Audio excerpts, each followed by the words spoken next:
What up, Alan? Hermes?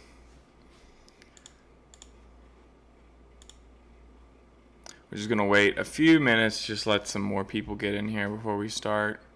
It shouldn't take too long. And the last one, people came pretty quickly.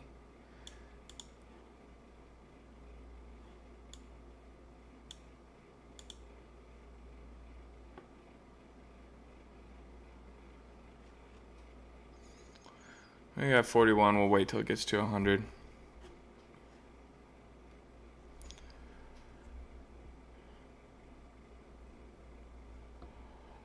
Oh yeah, sorry, Balin. I'm gonna try to do the live streams. Round about it's 9:41 my time, so East Coast. That's what, like 11:41, something like that. Hey, from Denmark. Tell us about Denmark.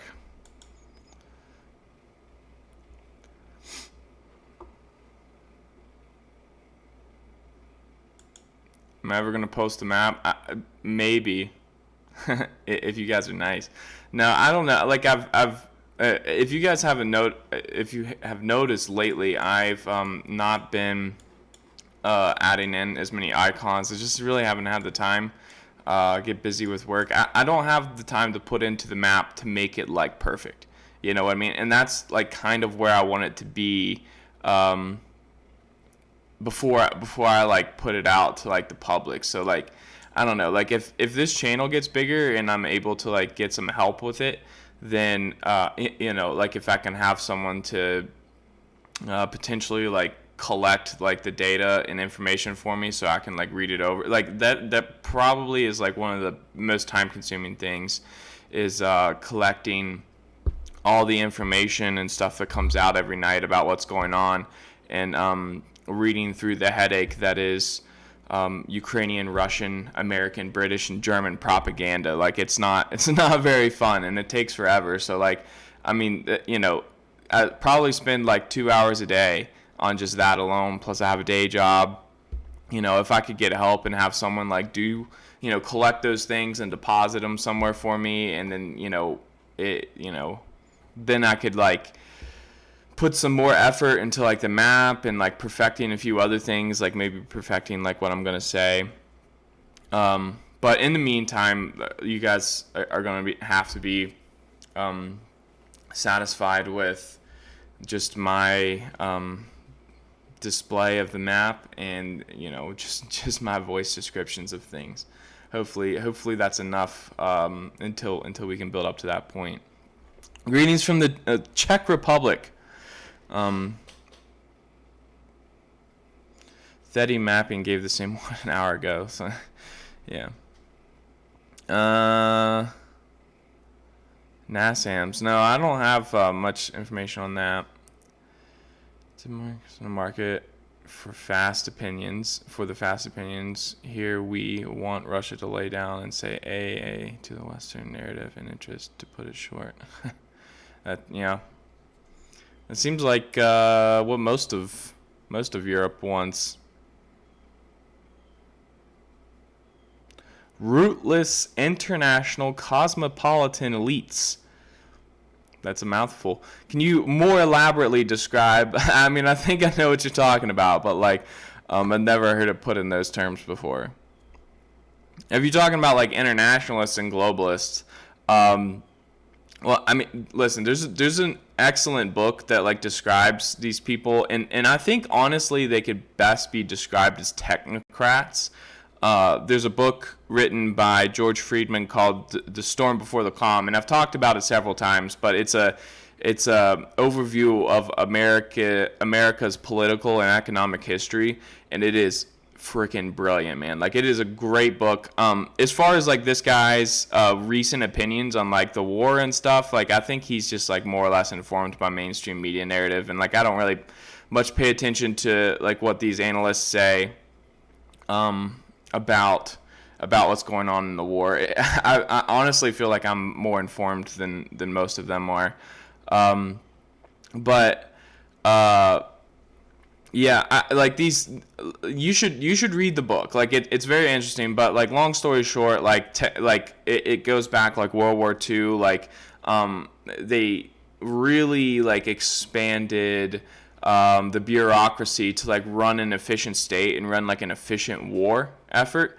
And after like they were so successful, obviously like they saw it as out of the park success in terms of like ramping up industrial complex, like the military industrial complex and different things that like they really took off with it. And like this the government, it's like the idea of government run by experts, like literally instead of like one person like the president or the cabinet secretaries like making actual decisions on things, like they are like leaned back in more of like a management role. And there's legit experts, like college educated experts below them that make all these decisions. And like that, so government run by experts, right? And like that's the idea of it, and it worked for a long time, but like there's some obvious problems with it now. Like I think one of the best examples is like Obamacare, like the bill itself. I feel like you were to look into the bill, like it's very elaborate and confusing, and what it was there's just like a contradiction between different experts and different things that couldn't agree on anything. So they made like a bill that was I guess you could say like incomplete and ineffective, just because like the too many smart people can make like one big dumb person. I guess is like the idea behind it. But like I mean that's how I would best describe these globalist or the rootless international cosmopolitan elites. It's just people that like are a little high on themselves, think they're smart. All right, so we got 135 in the chat and watching right now, so we're going to go ahead and do the updates, and I'm going to spend a little bit of time talking about the car bombing and Alexander Dugin. I see some of you guys are already asking about it in the chat, so we're going to start not really going to start in the Kharkiv area because I don't have too many updates. I guess we can just like review over like what we've talked about in the last week. So earlier in the week, Avdiivka and Udi were captured by the by Russian regulars. I think it was the 200th Mechanized Infantry Brigade. So like like some tanks, like a lot, like an armored brigade is basically what it is. But not like armored in the sense of tanks, but armored in the sense of like IFVs and like BTRs and stuff like that. So like a kind of a formidable force, I guess you can say. Like not like this wasn't militia. That's the point I'm getting at here. So it wasn't like the typical like artillery and militia combat that we've been seeing in the Donbass. It was like actual Russian troops making a hard advance towards Udi and Avdiivka. They actually came from two different directions. One swept down from the existing front, kind of the direction of Belgorod, to capture Udi, and the other one swept down from this town of Golovchino to capture Avdiivka. And then we since have gotten some information that Stogny and Baranivka were also captured.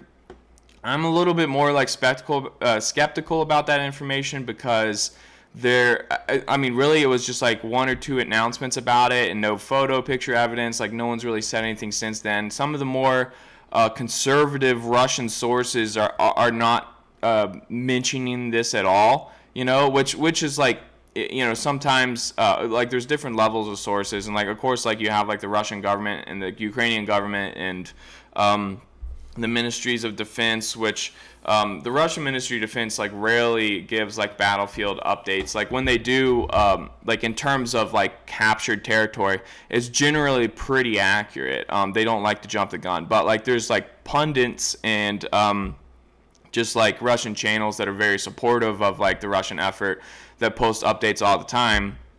Don't necessarily agree with them on stuff, but like they post good information, so we use it. And like some of them, like Rybar is a little more reserved about, like they try to be like more accurate in their battlefield descriptions. So it could be the case that they're just not willing to like stake their reputation on villages, that might not be under Russian control, which I have actually put this in like a gray kind of box to kind of signal that I'm not that sure about it either. This is just a claim that's been made. But regardless, there is assault actions going on in this vicinity, so I guess you might be able to look at it like, and this gray box is where heavy fighting is going on.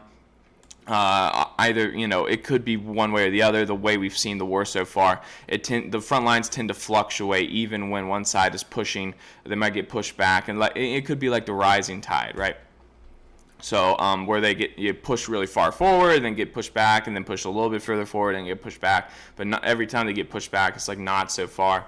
Maybe something around something like that. So in terms of Kharkiv, we got some word that there was contact across the entire line this week, but we haven't really heard anything in terms of villages captured. And we had some word that there were Russian assault actions going on in the direction of these two towns right here, Avdiivka and Lebyazhny. I don't know. But we haven't gotten any word about like those towns being captured. It's possible that those assaults were thrown back. It's possible that they were really just probing or scouting attacks. Who really knows? There could also just be heavy fighting there without an outcome yet that anyone's willing to report on. So a little, Kharkiv in summary, we have definite Russian pushes to the north west of Kharkiv, and then Russian pushes to the east of Kharkiv. So definitely some activity going on there.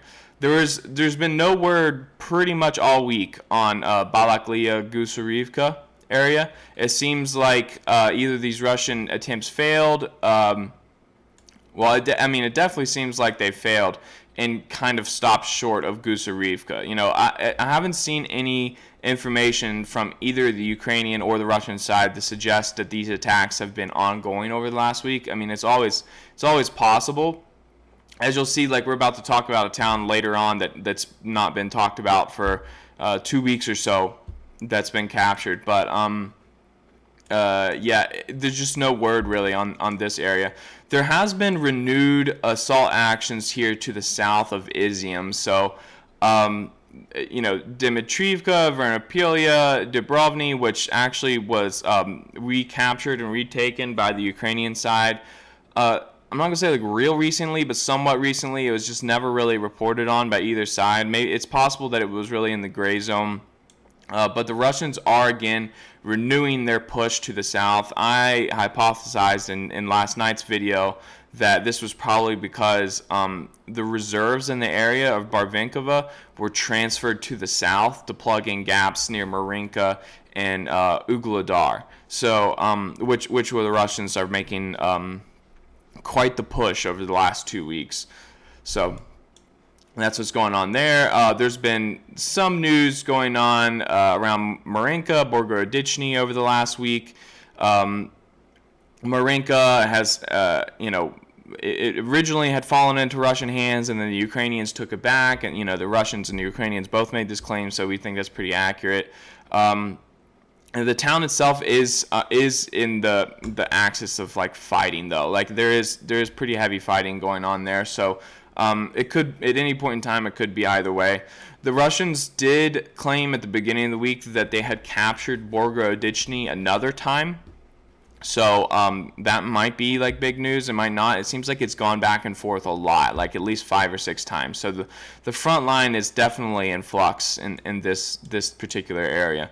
And I don't have any word on any of this area here. It was originally captured after the fall of Svatogorsk, but since then none of the Ukrainian mapping has updated to show that it's within Russian control, which they tend to be slow on those things anyways, but I'm actually waiting for some more recent Russian mapping to show that they still control this, which I haven't seen.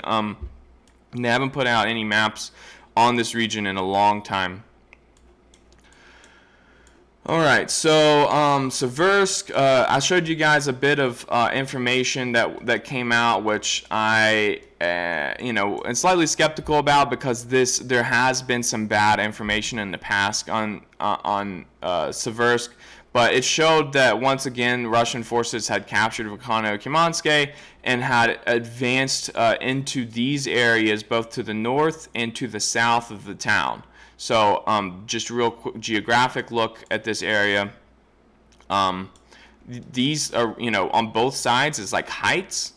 Is definitely raised up, like a little bit of elevation, like a little more advantageous to occupy, right? So like the town itself isn't outside of the fact that of course you have like your stone buildings and there's a lot of cover, isn't the best defensive position, because if you can occupy the heights around the town, then you can just shell the town.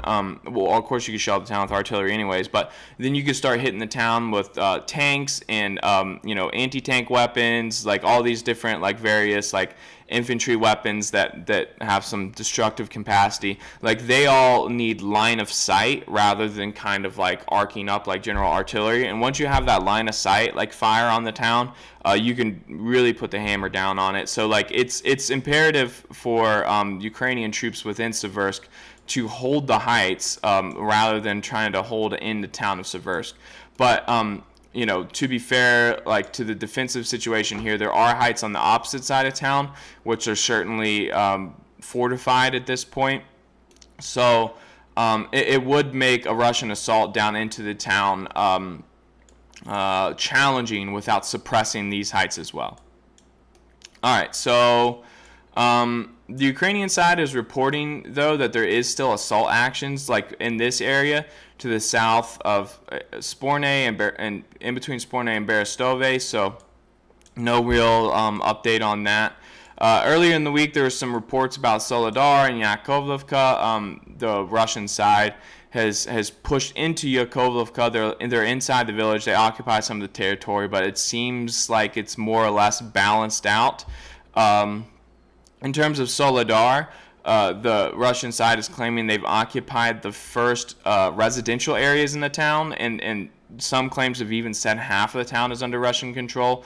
There hasn't been any news, and I will say this to clarify, that the refractory plant and the gypsum quarry, which the refractory plant is somewhere in this area, which I really don't understand, because there doesn't really look like any buildings in this area big enough to be a factory, an industrial plant. But this is definitely the gypsum quarry, and they haven't had any announcements of the capture of either of those places.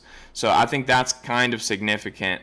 But they do claim that they have captured some of the residential area, which who really knows what they're talking about? Maybe some of this area, could be all the way up here in Soledar. That's what some of the sources were implying, that it seemed like the whole southern part of Soledar, the industrial area, had fallen, and then that Russian troops were starting to move into the residential zone of Soledar, which was in the north. I don't really know, honestly. Bakhmutske, the fighting has reached the town center, the town council, which I believe is this building right here. So I'm actually going to update that real quick for you guys, just so you can kind of see where that is. But so there have been some advances near Soledar and Bakhmut. We're just like really unclear about where exactly they are. So this is going to remain relatively the same. I'm going to act on the little bit of information that we do have, and we'll just wait for the next updates there. So the assault on Bakhmut is going to stay stagnant for a bit, and I've described several times this week, but just one more time to hash it out real quick. It's going to be a difficult nut to crack if only attacking it from one direction. So only attacking it from this direction of the industrial zone will result in heavy casualties, because the Ukrainian side can basically meet the Russian side in force, like wherever, the direction that they're attacking from. But what would be a much better situation for the Russian side would be to capture Soledar, to capture Vesela Dolina, Zaitsevo, Kodyma, and then close in on the town basically from three different directions: from the north, from the east, and from the south. So And then that way, if they can kind of form like a semicircle around the town, they can set their artillery up where it's hammering all of the supply chains and stuff leading into the town from the different directions in the rear, effectively cutting off the town without physically doing so, which is what the Russians have done several times. Severodonetsk, Lysychansk, Popasna, what's the place? What are they called over here? Zolotoy, Gorske, these areas. They're just rinse and repeat, same tactic. So moving a little further to the south, they are making progress in this. They managed to capture Zaitsevo South, which is the one directly north of Gorlovka. That can be kind of confusing that there's two villages in the same place. This one is the bigger one. It basically extends through this entire area here. So they managed to capture that in this small settlement of Dacha, which is really just a few houses, but with some trench lines. I mean, it seems like it was a decent defensive position, and as you can see, like there is pretty extensive fortifications on the hill above Dacha. So you know, I'm gonna be honest with you guys, I haven't really looked into this area topographically until now, and I'm actually curious of where the lines are here. I'll try to figure this out sometime in the next week, but I do imagine it would be difficult to capture and occupy Dacha without first neutralizing these positions and getting positioning up on the hills, you know, neutralizing some of these trench lines and stuff. Seems to make a little more sense, especially since they captured Gladisove last week. It's something we really, you know, we're well aware of. It's difficult to imagine that they would have just left this fortified position here. I'm not really sure. We'll look out for some information coming out this week on it. There were attempts to assault towards Toretsk and Shumi, which were probably just probing attacks. They were not successful. There is active attempts to assault New York, which so far we haven't got any word on any real advances in that direction.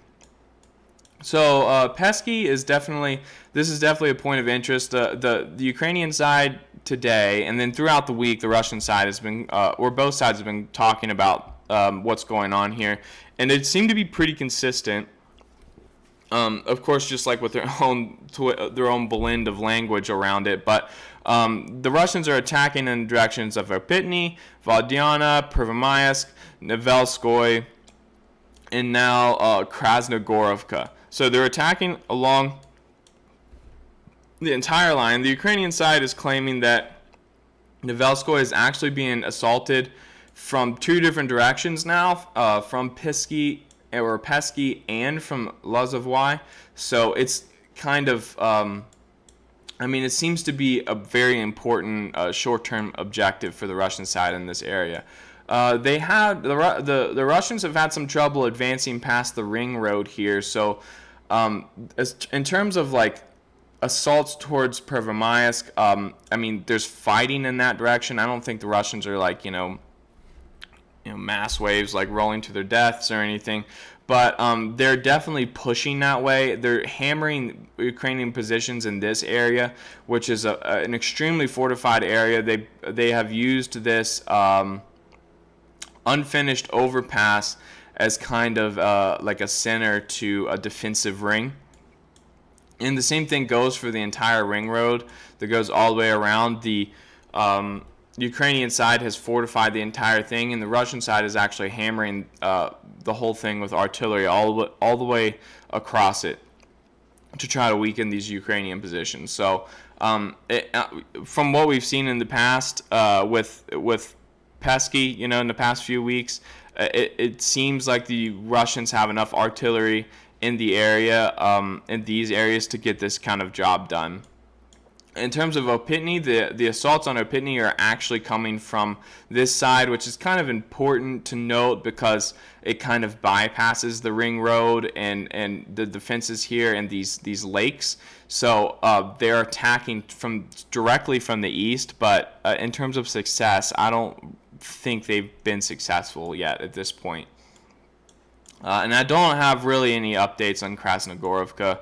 I just know that, from the Ukrainian mapping, they are talking about it today, that the Russians are assaulting in this direction.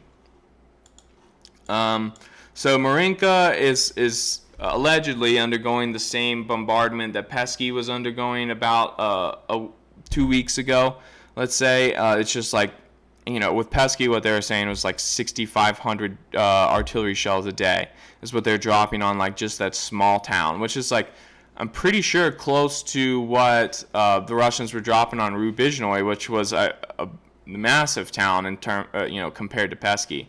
But under that kind of firepower, it's not likely that they can hold for very long. Which Marinka is kind of an anchor in this line. If you'll see, like zooming out here, you have Marinka, Krasnogorovka, Pesky, Avdiivka. These are the urban areas that are built up. There's like high rises, a lot of trenches, bunkers, tunnels, underground ammo and fuel depots. There's a lot there. They're very tough nuts to crack. So breaking through this line in 1 or 2 locations would be a pretty big deal for the Russian side, which I would suggest they already have at Pesky, but they're just slowly developing the offensive beyond there. So south of Marinka, the Russian side managed to cut the road between Marinka and Vuhledar, which is an important line of communication. I'm not really they've talked this up like this is like a huge deal. It's definitely a big deal, but I don't think cutting this road is really going to affect the supply of definitely wouldn't affect the supply of Vuhledar. It probably just really affects the transfer of reserves between the 2 locations. One of the advantages to having a line kind of shaped like this is they're close. All these places on this front are closer to each other than the Russian towns are close to themselves. So, for an example, if you wanted to move a quick company, like say if you're getting attacked at Marinka and you have a reserve company at Vuhledar, like 100 to 200 men, you can transfer them really quick, just a few miles from Marinka. Whereas on the Russian side, if they're at Yegorovka and they want to transfer a company to Alexandrivka, they can't go straight across. They have to go all the way around. So, typical, for those of you that are history buffs, think Battle of Gettysburg, the fishhook. It's very advantageous to have that line kind of wrapping around where you can have a central point to distribute your reserves and cover your line. So it is important in that fact, but it really doesn't you can, as we've seen many times before, you can move infantry and stuff around through the fields and on the back roads and everything. So it might be worse in the wintertime or in the spring when there's rain and you kind of have to stick to the roads or you're going to get stuck in the mud. So in terms of Vuhledar, the Russians have made significant push here. They've pushed back up into Mykolaiv and Pavlovka, which they had previously lost both towns. They captured what seems to be a good bit of ground in this area. However, they did mention on the Russian source channels that the Ukrainian side transferred significant reserves to this area, which I believe came from Izium. I think that's one of the places that's been more quiet, that they probably had a lot of forces built up, and they transferred them from Izium to Vuhledar to resolve this situation. Because if Vuhledar falls, it's definitely kind of that anchor in the entire that holds together the southern Zaporozhye front and then the Donbas front. It's the center point. And zooming in, which we've done this several times this week, Vuhledar is a pretty formidable obstacle. It will be difficult to capture either way. For the Russian side, it's nothing but high rises. This is a product of the USSR and the communists. They thought kind of through the 60s and I think through the 60s that they thought that urbanization was the way to go. They thought that a lot of the West's success economically was with urbanization. And in reality, like it was a huge mistake. It actually like kills birth rates, which basically will destroy a country in the future. But yeah, Vuhledar is very important town center that the Ukrainians are obviously trying to hold if they're transferring reserves to the area that they don't really have, allegedly, that they don't really have. All right, so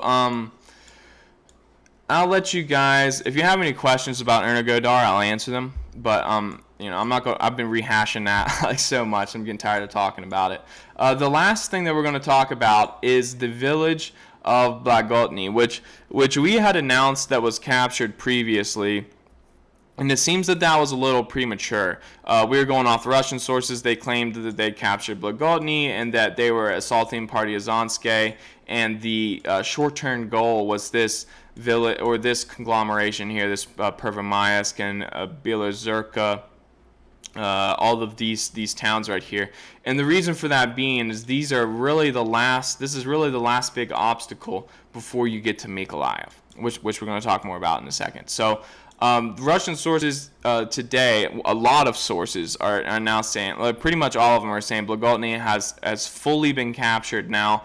Even the Ukrainian side is suggesting the same thing, except just with slight differences to it. They say at Mykolaiv direction, Russian forces conducting assault actions at Vasilki, Blahodatne direction, have partial success, seized the southern part of Blahodatne village. What the Russians are saying is that the entire Ukrainian force in the area was forced to withdraw. Which actually, let's look at the timestamp. This was 6 hours ago, and the Russian sources reported on this really in the last 2 or 3 hours. So it is, to be fair to the Ukrainian side, I'm not suggesting that they're lying or anything. I'm suggesting that maybe it is outdated. So Blahodatne has fallen, and on top of that, in the last few days, the Russian side has been attacking the bridge in Mykolaiv, which we've talked about before, is virtually the only bridge that connects Mykolaiv to this section of Ukraine, which we could kind of guess is where a lot of the supplies would come from to supply the city if it came under siege, right? So in terms of the bridges connecting the northern parts of the city, the Russian side can far more easily cut this area off and cut the supplies off reaching the city in terms of like a potential siege, right? But they can't get over to this side to cut this off. And the thought has always kind of been the Russians need this bridge and they want this bridge in order to get Odessa, right? Well, at this point, it appears like the Russian side has basically said, we're not going to capture the bridge.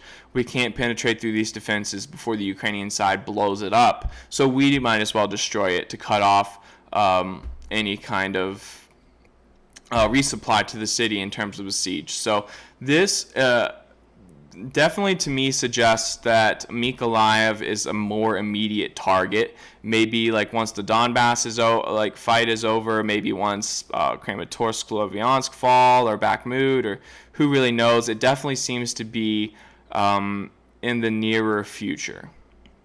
All right, guys. So real quick, the other bit of news is Alexander Dugin, who is a Russian.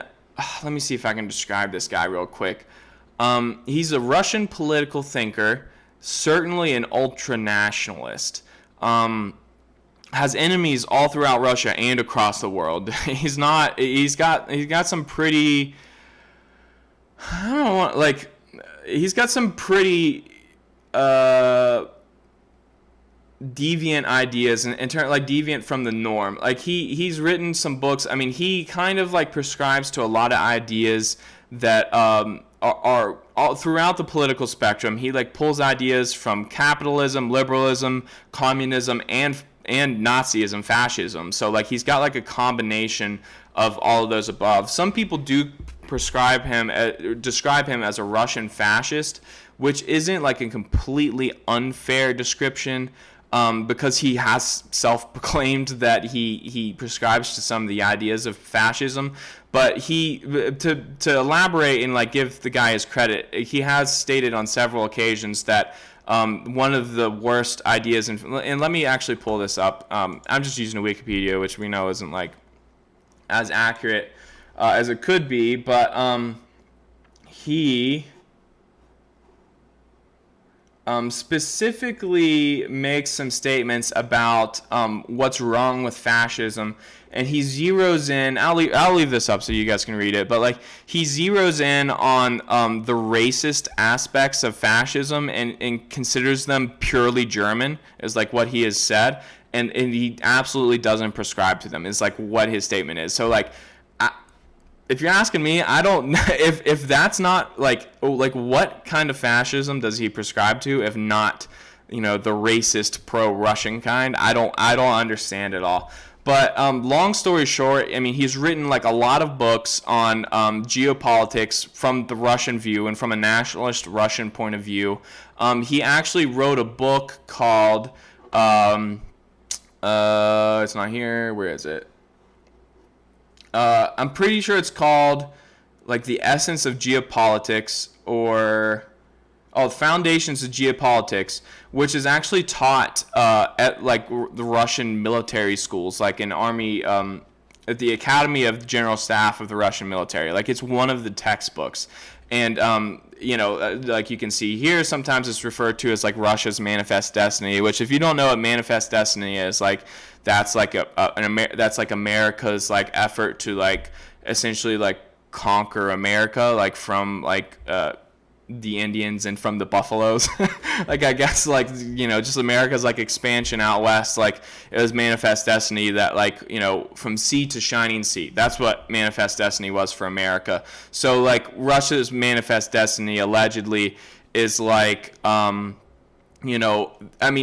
Dugin has claimed that Russia should control everything in Eurasia from Vladivostok to Dublin, which is Ireland. So like some pretty out there crazy ideas. I mean, if you ask me, his ideas are more or less based on like a rough, like the interpretation of like Mackinder's Heartland theory, which I'll show you guys real quick because we've talked about it before, and I don't think I've like actually showed you guys.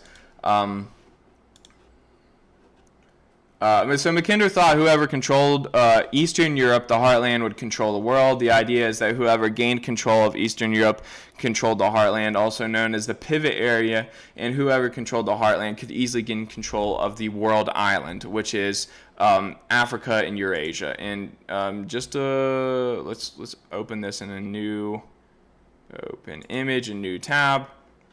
That way we can zoom in on it. So this is the pivot area, and then this is the inner or marginal crescent. So most of the population in Eurasia actually lives within this crescent. You have Europe, the Middle East, India, China. But whoever controls the pivot area has access to all of these lands. And if you can manage to dominate this area, you can eventually manage to dominate the world, right? So like it was, and this theory kind of was what the whole was really what British geopolitics has always been about, and is what the Cold War was all about. Like right after World War II, the American side thought that the Soviet Union is well on the path to conquering the world.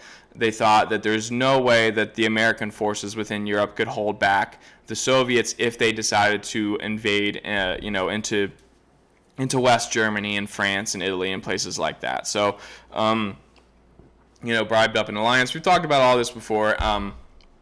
Recommend reading some of Peter Zion's books too. He talks a lot about it. But long story short, this project kind of failed, and this is dead. From Dugin's perspective, like a Russia that would manage to conquer Eurasia is non-existent. It doesn't have that kind of power.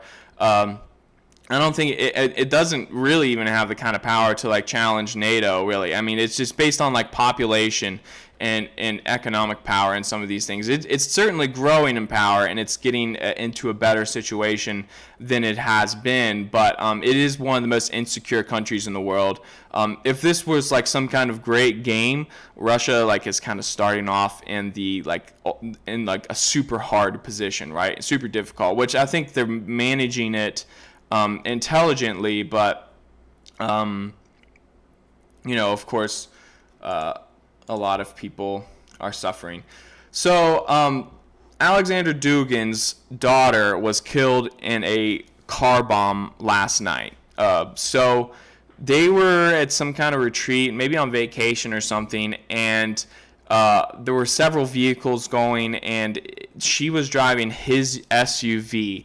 And so like the way I understand it is like they were actively driving from one location to another. So like as soon as she got in the car, there was a bomb in the car, and at like some point on the route it exploded, right, and killed her. But he was supposed to be in the car. So I think it's not impossible, but I think he was probably the target of this assassination attempt, right? It's not impossible that she might have been the target, because she also is not like a geopolitical thinker and a writer. Like I think she writes on like army stuff and military stuff and geopolitics and things like that. So like she probably has her like fair share of enemies as well.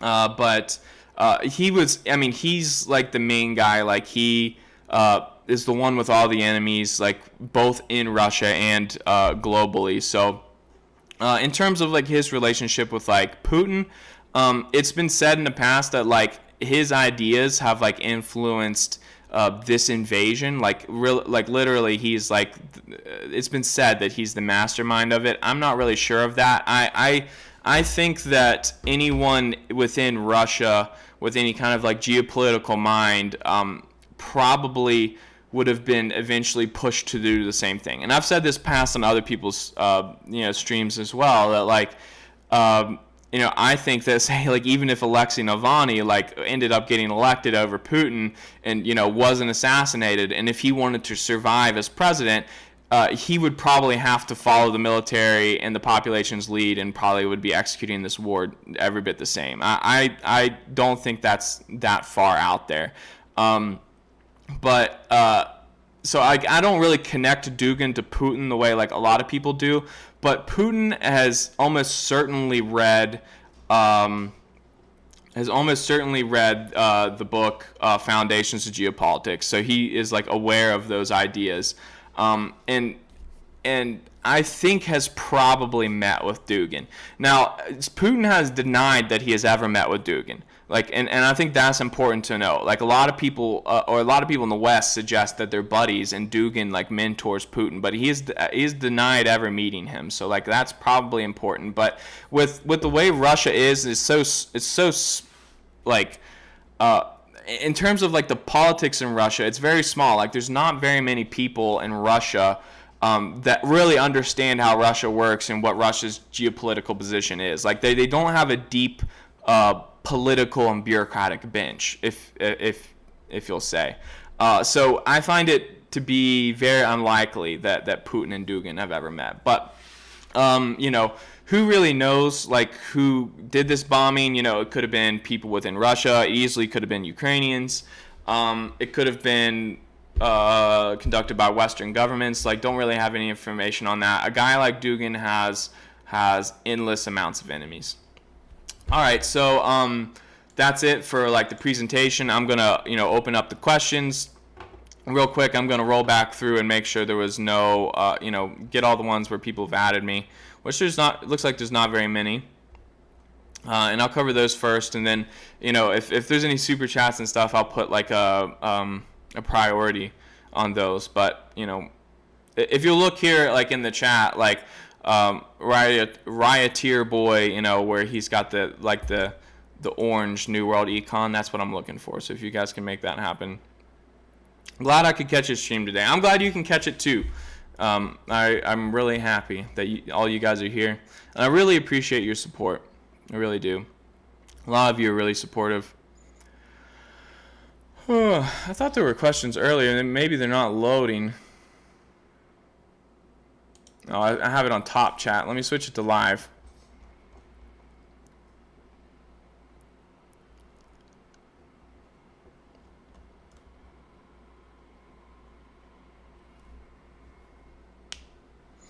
Yeah, populists do not support globalist billionaire oligarchs. They're very much in contention with each other.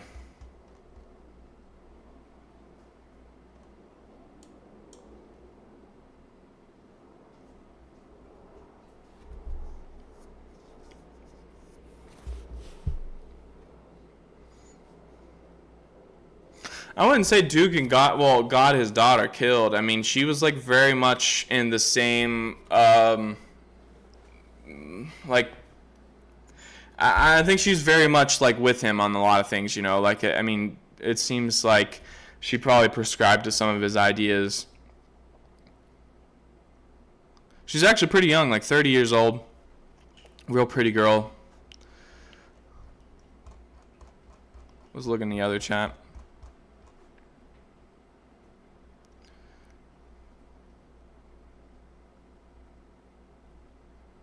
Make sure I'm not missing anything.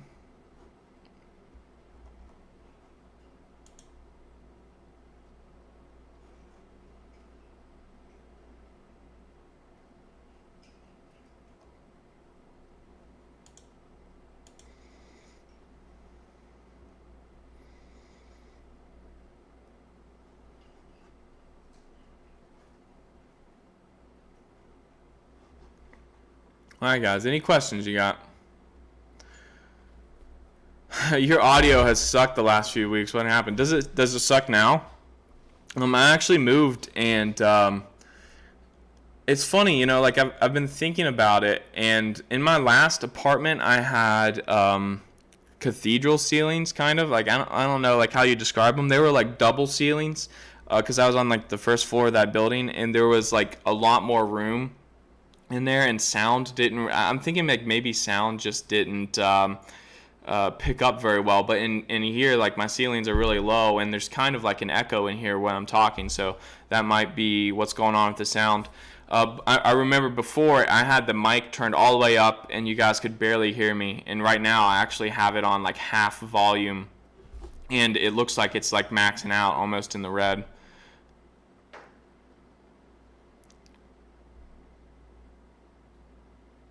Yeah, daughter was in the same camp. That's a good description of it.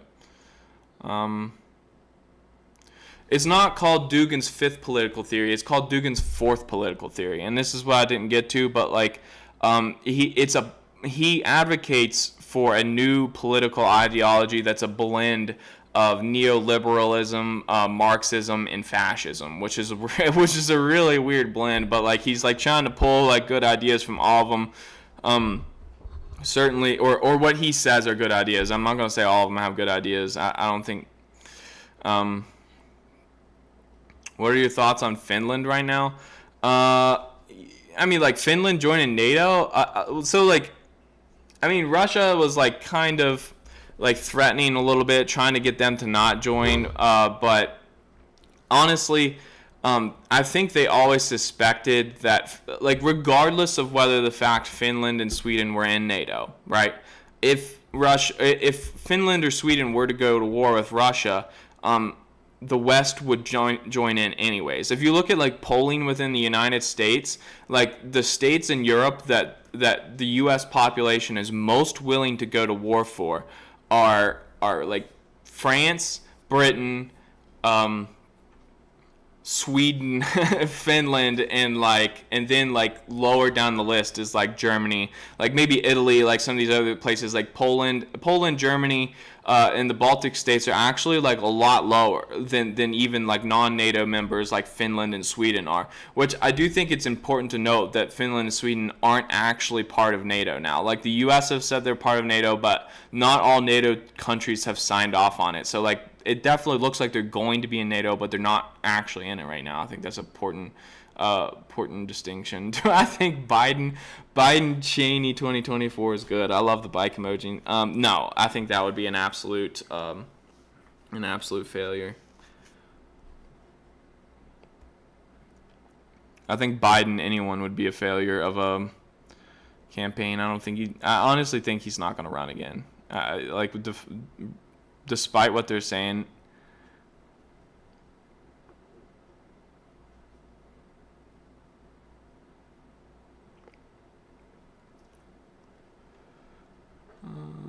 Well, you know, Ozzy's 1965. That's one of the issues with fascism. Honestly, is like when you start to like. I mean, it's not unconvincing. You know, like it is convincing. Like that's why like so many people like got into it, and like why it ended up being so destructive in World War II is like.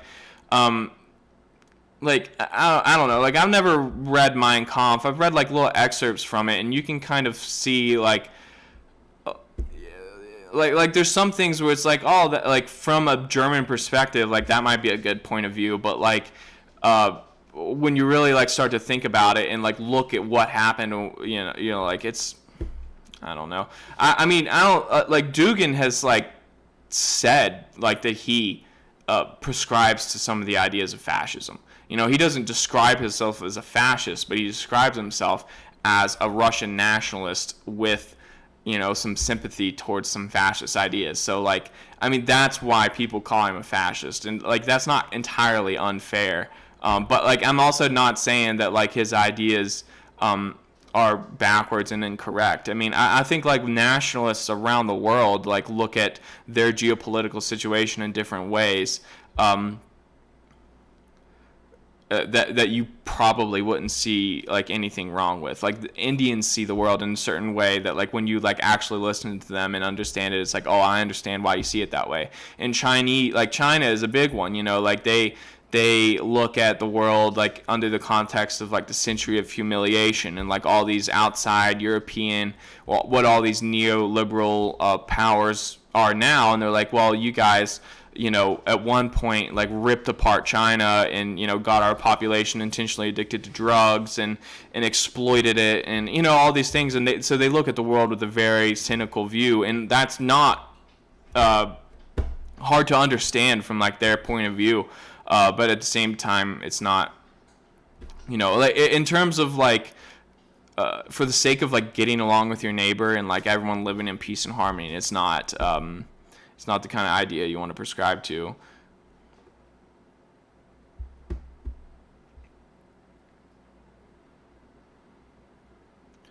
All right.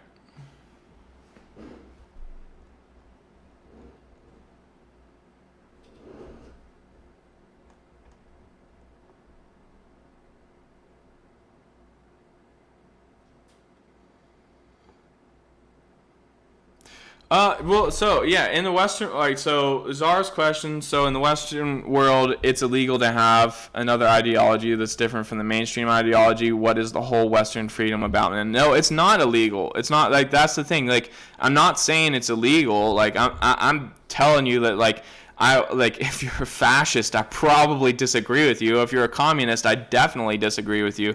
It's not illegal to have these ideas, and that's why we're talking about it here. Like, there's some people that would probably want to shut this stream down and just not even have us talk about it, but I'm here talking to you about it. Like, it's not illegal to have those ideas and ideologies, but what is legal and encouraged is to critique and criticize those things, and that's merely what I'm doing, is critiquing and criticizing them.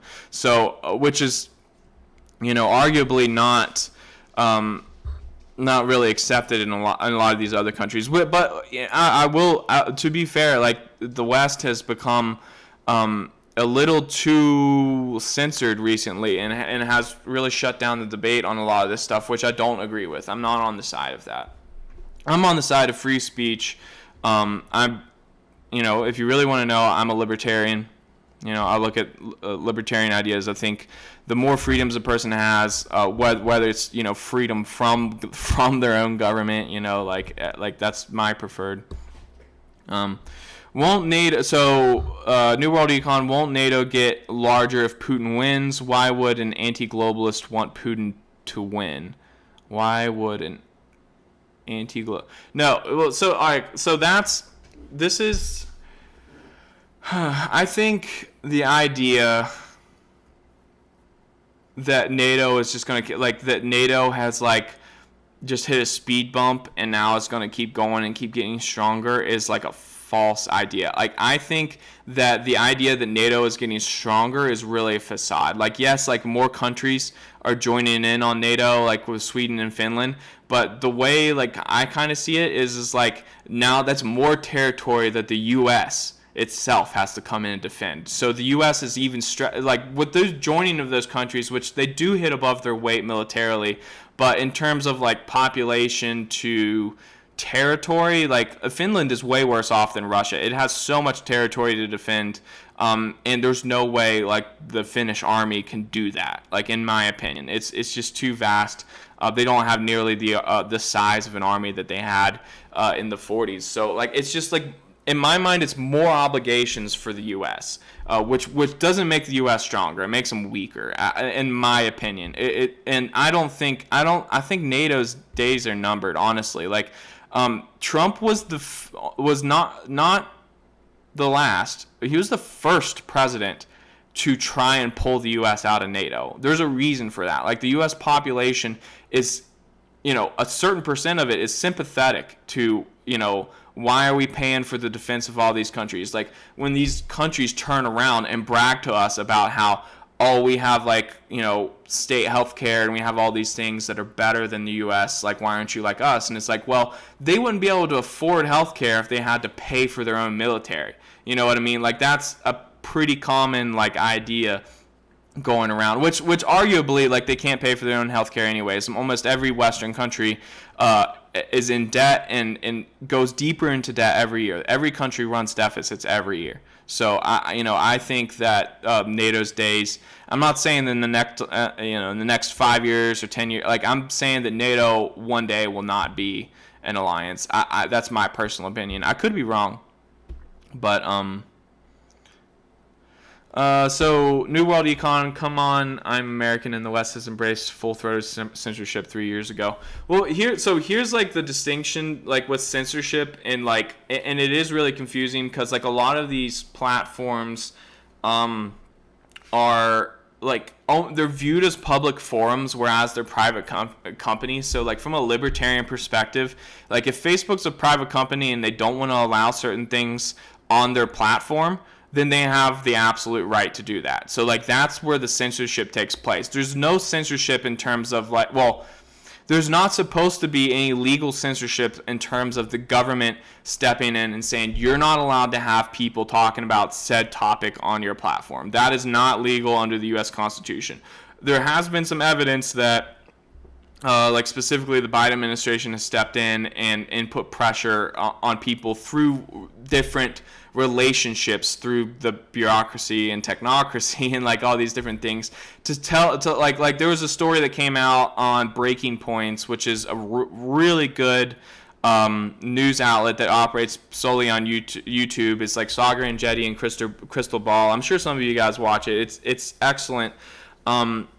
In terms of like they don't really pick a side politically. Now I will say I don't agree with everything they say, but they ran a story a couple days ago on how the Biden administration was communicating with Twitter employees to try to get specific people banned because of like what they saw as like disinformation and stuff. That's not like that kind of thing shouldn't be happening, and I don't agree with it. But the idea with censorship is if these private companies want to censor certain things, like they have the absolute right, but what needs to happen is there needs to be alternative medias to come out, like where those people have somewhere, like people on the other side of the aisle where it's like we don't believe in censorship can go. Like, so like Telegram, we have a Telegram channel, a New World Econ Telegram channel, which I will post in the description of this video at the end.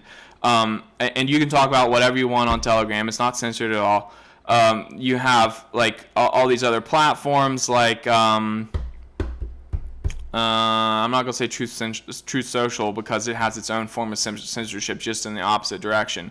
But what's the Rumble? Rumble's a good one. Like, but the problem with all these, like, there's monopoly issues that as a libertarian that I don't agree with. So like, say Google has monopoly control over like online videos, like through YouTube. Like when you get on Google search and you search for, say, like videos about cats. They're all going to be YouTube videos. It's not going to take you to rumble.com to show you the cat videos on Rumble, for example. So like there is some like antitrust stuff that needs to be sorted out in there, but I honestly think that America will get it sorted out in the next few years. Like, and I'm pretty confident in that. Like, there is a conservative Supreme Court that will step in, and you know, if anything becomes like blatantly unconstitutional or like there's any kind of censorship in the long run. But there is corporate censorship. I'm not denying that it exists, but I'm saying that like I think our checks and balances in America are good enough to reverse a lot of those things. All right, got a super chat. Thanks for that, Mr. Black. You're very intelligent. Recommend a public speaking course to remove the and like filler words, maximize eloquence, bruh. Yes, I agree with you. I am not the best speaker. But thanks for that bit of advice. New World Econ. The murder that happened today in Seattle can disadvantage Democrats in the area or no effect. It was pretty big. I'm not aware. I'm not sure what you're talking about. Asian parents are cold-hearted. Can you at me again a little further down, and we'll come back to that and explain what you're talking about? Czar, the U.S. isn't calling Saudi, Qatar, UAE leaders dictators. Why do they call some people dictators and look away with other countries? Do you think this is because of gas? It's absolutely because of gas. Listen, like this is like one of the big problems with like neoliberalism that I see is like it's not consistent. Like they claim that like this is like a superior ideology and like this is the way to look at the world, but like like they do things that are counter to neoliberalism all the time, like siding with the Saudi government, like when they murdered journalists that are American citizens. Like that's not like obviously it has nothing to do with like, oh, we value liberal democratic states over authoritarian states, so Russia bad, America good, Ukraine good, like whatever they're saying, it's all a lie. It has nothing to do with what they value, in terms of like neoliberalism or liberal democracies or whatever. It has way more to do with like what is geopolitically good for America. It is geopolitically good for America or the international community, I guess you can say, to protect the Strait of Hormuz, right? It's where most of the where the largest percentage, it's the biggest choke point in the world for oil flows. And if the Strait of Hormuz, if something happens, a war between Saudi Arabia and Iran, then like 35% or 21 million barrels per day of oil come offline. The global world order, or really a lot of countries that need that oil will collapse, like virtually overnight. So, if the U.S. has any designs on protecting or saving the global world order, which I think is a lost cause, then they have to, be friendly to the Saudis. It gives the Saudis really all the negotiating power in those situations. All right, we got another super chat. Do you think the USA should make Europe buy U.S. gas and make U.S. pay 100% or more?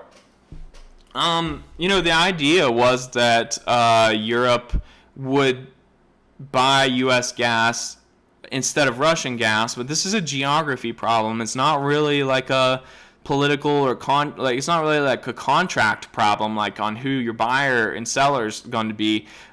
Just look when you like zoom out and look at the world, like Russia is Europe. It's part of Europe. Like it is connected to Europe. It is always going to be far cheaper to pipe gas from gas fields in Russia into Europe than it will be to transport gas one ship at a time across the sea. Like imagine a constant flow of gas, like turning the faucet on. What's faster? If you're trying to fill up your bathtub, to turn the bathtub on and let the faucet dump water into the bathtub, or run to the store, start sending people to the store to buy gallons of water and bringing them back to fill up the bathtub. I don't think that needs any further explanation. So, it's possible to supply, in the future, to supply Europe with all the gas they need from America, but it cannot be done at a really an economically viable cost. It'll be very expensive. These let me show you what they look like. So this is an LNG, a liquefied natural gas ship. There's various different types. You have to like basically drop the temperature of the gas down to like some negative, I don't know, like 20 degrees or who knows, which takes, you know, a lot of energy to do that in the first place. You have to drop the temperature of the gas down to turn it into liquid form and compact it to where it you know, fills up smaller space. So then you fill these ships up with this gas. The ships themselves have to be, they're very technically complicated. They have like they use a lot of energy themselves to like keep that gas cooled and keep it in its like liquid form, and then you ship it all the way across the ocean, which theoretically costs oil. You know, you have to like put oil in the ship, so you're paying an energy cost, you're paying cost for the ship, you're paying cost for the crew, which are all, I guess, you like the ship itself, I guess, is a fixed cost.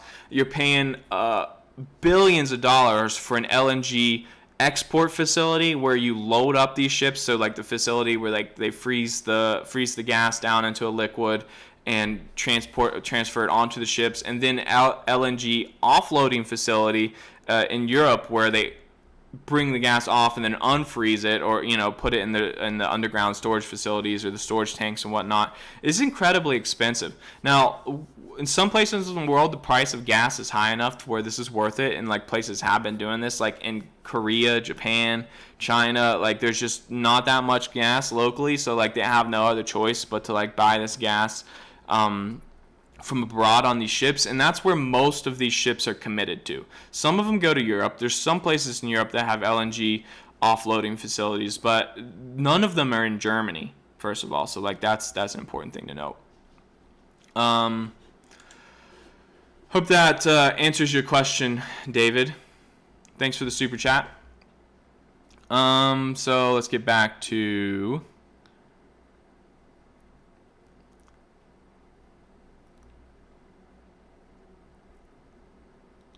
all right. Asian parents are cold-hearted. Anti-world econ. Disabled man is beaten to death with metal pole in Seattle by serial criminal who judge freed on felony charges 8 days earlier after telling killer not to commit any more crimes. Whew. That's brutal. I mean, listen, this has been going on like a lot more often than you think. Like this is fuel for the Conservative Party, surely. Like I mean, they're definitely going to use that in the elections. Whether they use that like specific case, I mean, you might see this. I wouldn't be surprised if like Tucker Carlson was going to run a story on this tonight or something. But I mean, I don't think that like that's not like a game changer in terms of elections. That's just like more fuel, like partisan fuel for like one side of the aisle, in my opinion.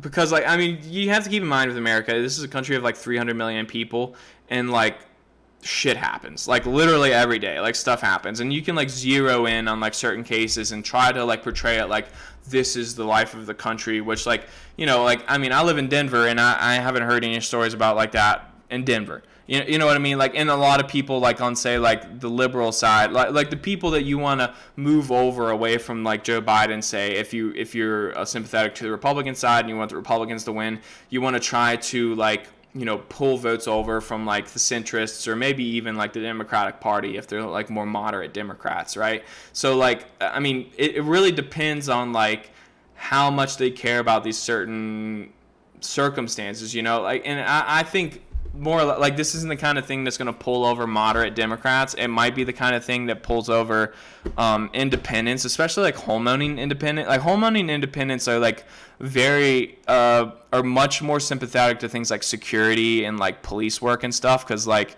you know, they want their families to be safe. They don't want their houses to be broken into.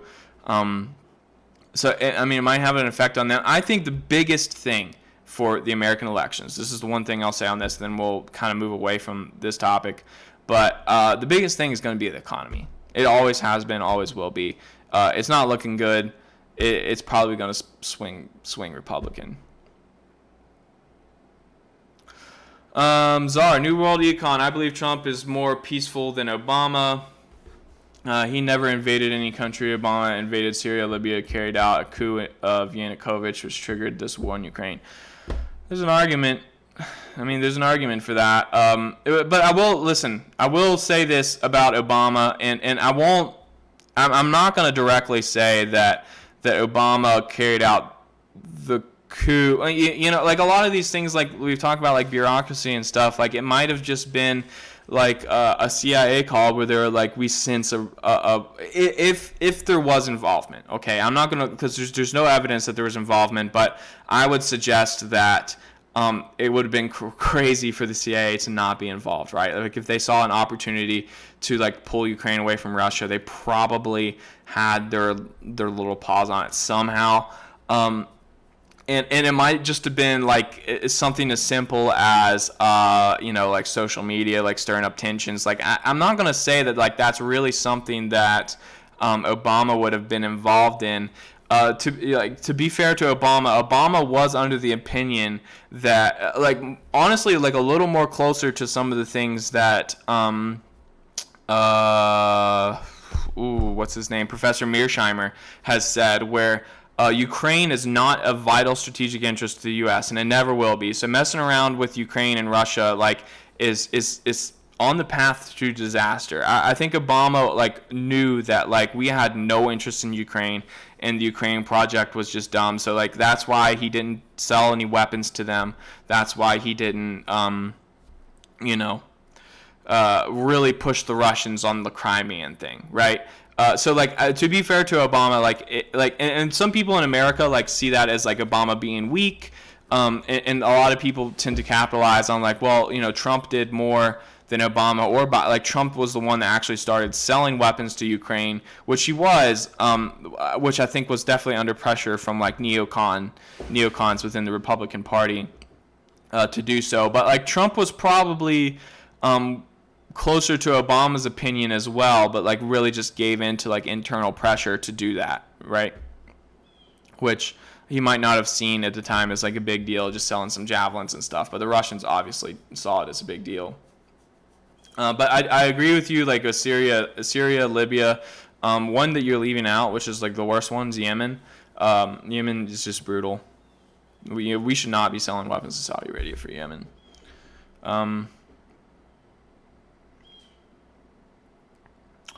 All right.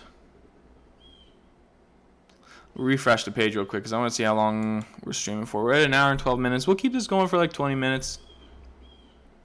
20 more minutes or so. Remember, if you got any questions, at me.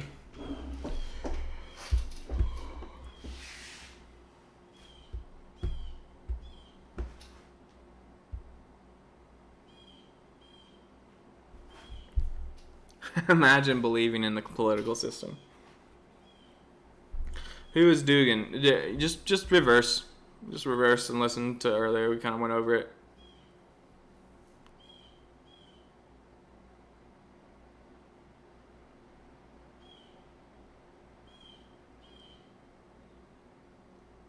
U.S. helicopters crash a lot more often than you think. Especially when the U.S. is like running a lot of drills and stuff. They're up there, they're doing stuff so much, like a lot of this equipment fails, and then that's pretty typical. Like it happens, unfortunately. Why don't Trump sell weapons to Russia? Whoa, thanks for that 50. Whatever. I don't know what kind of currency that is. I'd be a lot more willing to sacrifice for the liberal world order if it hadn't spent the last few years censoring wrongthink, etc. Yeah, honestly, and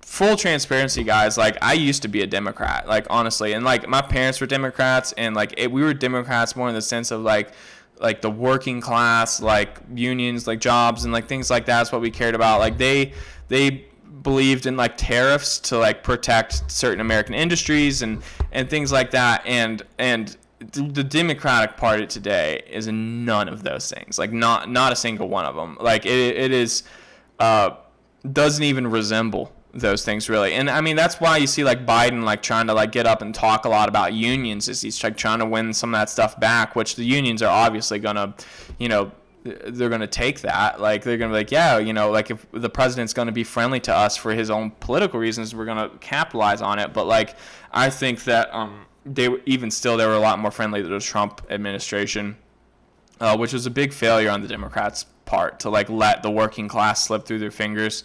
But I mean, honestly, like to really understand American politics, and like most people that study American politics don't understand American politics, but like you have to actually like imagine it similar to European politics, like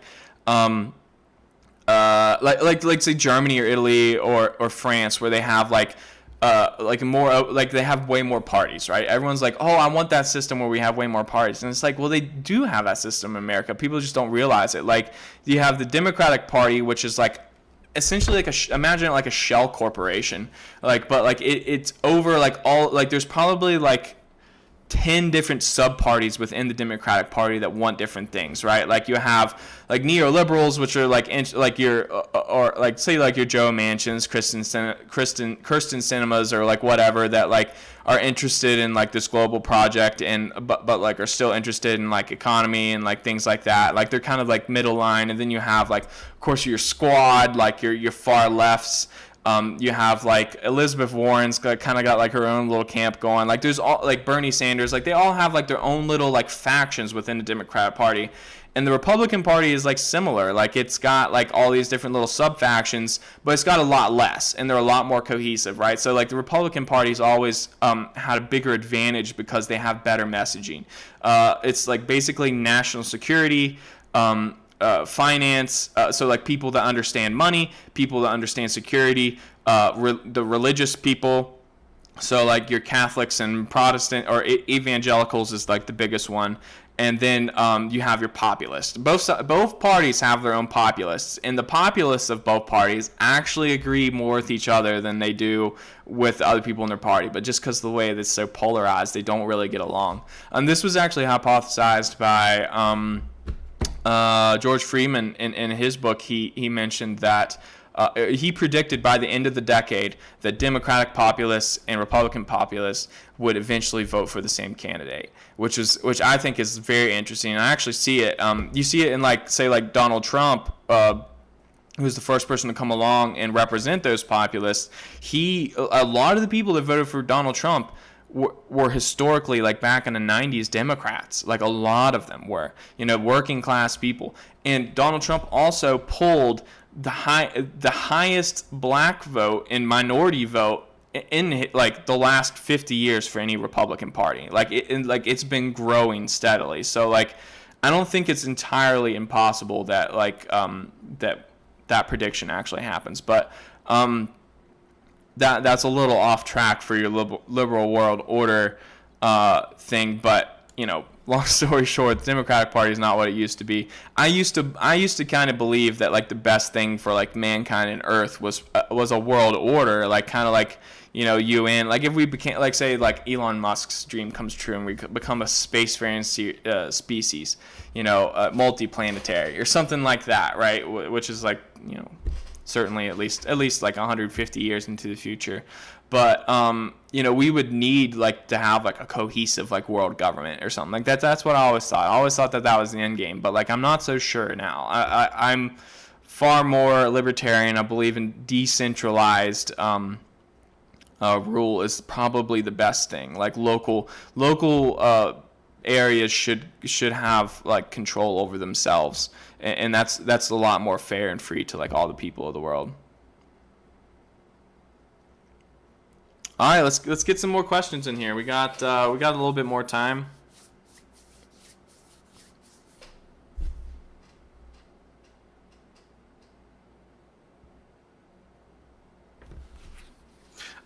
So I'm curious, like, let me know in the chat. Like, I think I know where this came from, but like, people call Zelensky Elinsky and Zelensky, like they spell it differently. Is that because that like Ukraine banned the Z? Is that like kind of like a trolling that everyone's been doing? I'm not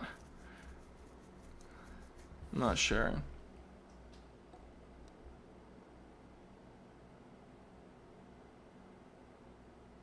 No, there's no evidence of any carpet bombing. Honestly, it's not. I think they don't really need it. Like you have cluster munitions and stuff that do the same thing, and they're not going to risk their bombers. They're absolutely you're not going to see any bombers get shot down in this war. They're firing their missiles from like over Volgograd. Like they're not entering Ukrainian airspace. They don't need to, and they don't really there's not really a lot of bombs dropped anymore. Like from in that definition, most bombers or most strategic bombers are firing long range cruise missiles. It's just more accurate. Like carpet bombing is a thing of the past. Like it's not. You can do like if you get close enough to a city, you can have the same effect with artillery, which you saw in Chechnya. But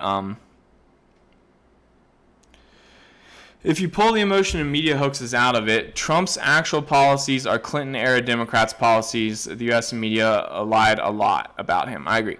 Yes, I agree. I'm not a Trump fan. Honestly, I think that he could have done himself a lot of favors, like if he, shut his mouth every now and again.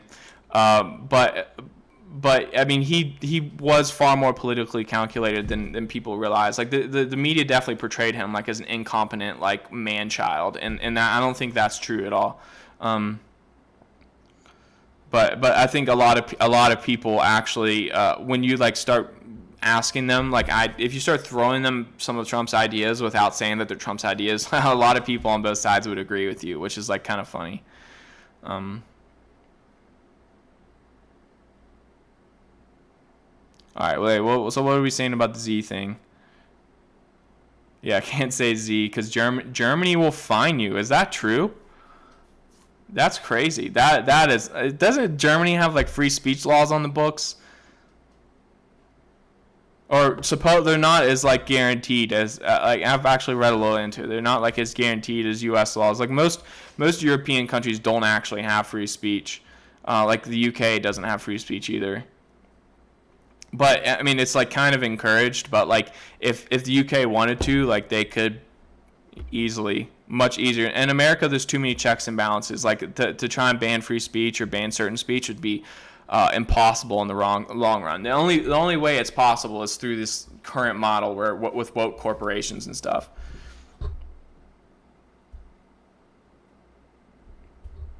Z is not a letter in Ukrainian. You sure about that? I'm pretty sure Cyrillic is the alphabet, and it's used by most of those countries like Greece, Bulgaria, Romania, Ukraine, Russia. It's not used in Poland. I think Poland uses the Western alphabet, but it's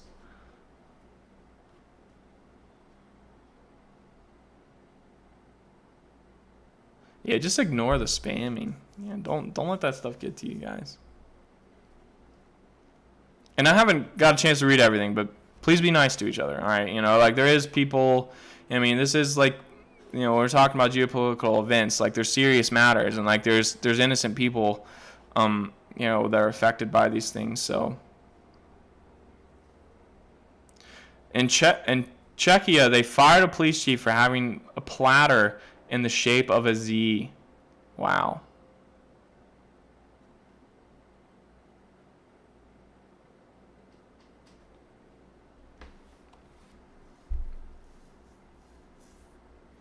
After Donbas, what are similar defense lines in Ukraine?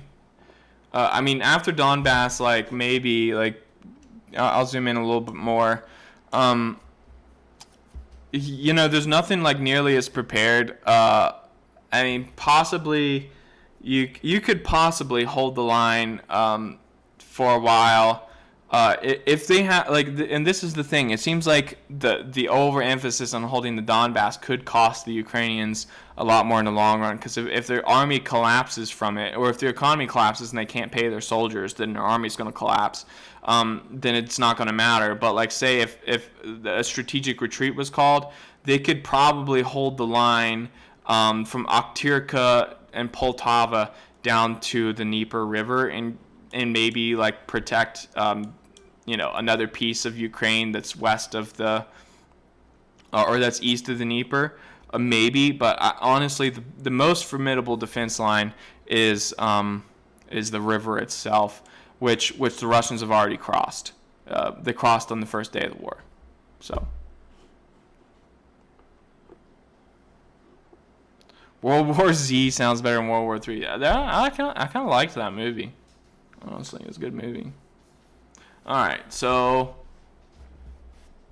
yeah. Actually, Dave the Wastelander, they call that symbol, that Z. It's called Z, isn't it? I'm pretty sure it's like, but I don't think that's the same. I think they're E, like they have like E looking thing called Z, and then they have like a Z that's called something else. That's what I thought, but I could be wrong. I could get arrested for wearing a Dragon Ball Z shirt. Oh man. We were talking about the shape of a Z. It does not exist in Cyrillic. Okay. And then why are the Russians painting disease on the tanks then? Like what is that then? Is it just a symbol?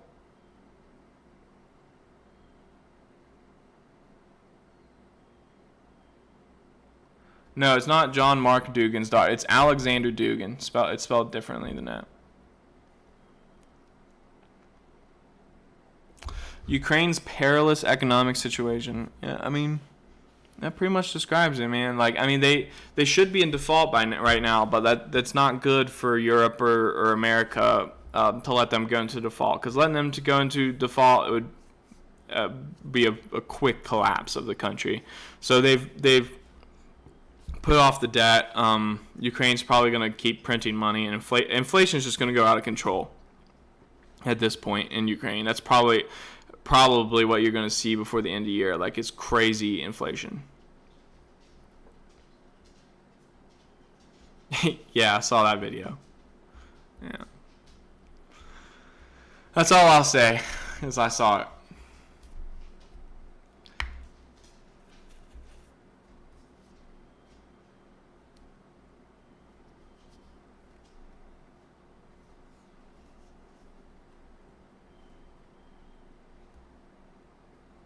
I'm more confused about the letter Z now than I've ever been in my life. You guys, Z is for Zorro. That is the one thing I can confirm in the chat. Thanks, Kevin. Z is for Zorro.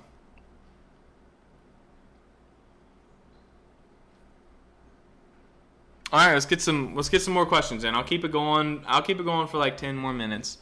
And then I'll go get off here. I will honestly, like, I'm probably going to stream on the other channel today. If you guys hadn't noticed, from last week, the stream quality might be a little better. I got a new PC, which was expensive, and I put it on credit. And I'm trying not to, like, go out and spend any money. So, like, I've just been sitting at home and, like, playing video games. And so, like, I've started streaming games on the other channel. If you guys want to watch, I'll post the link of that channel in the description as well. But just me and my friends messing around. Wouldn't it be better for Ukraine to attack south of Zaporozhye towards Berdyansk, flat terrain, lightly defended, cut off more Russian forces?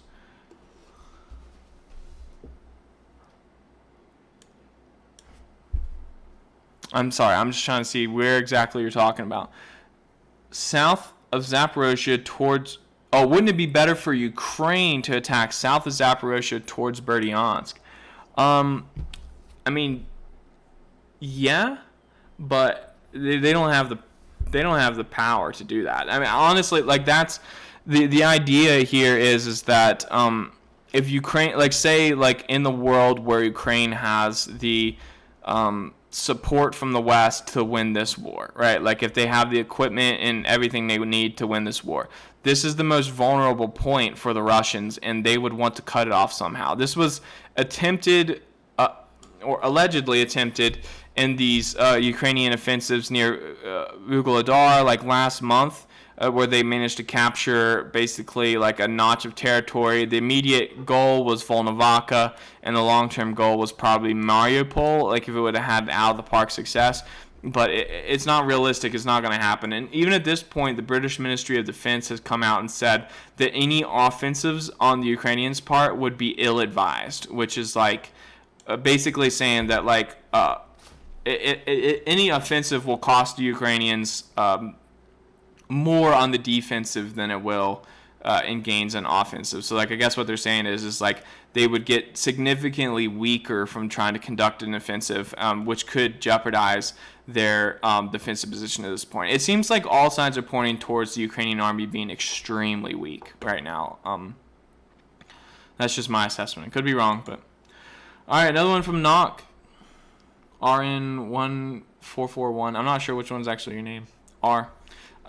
Once the referendums are held and Russian territorial conscripts can legally enter DPR, LPR, what impact might this 200K extra troops have on the war?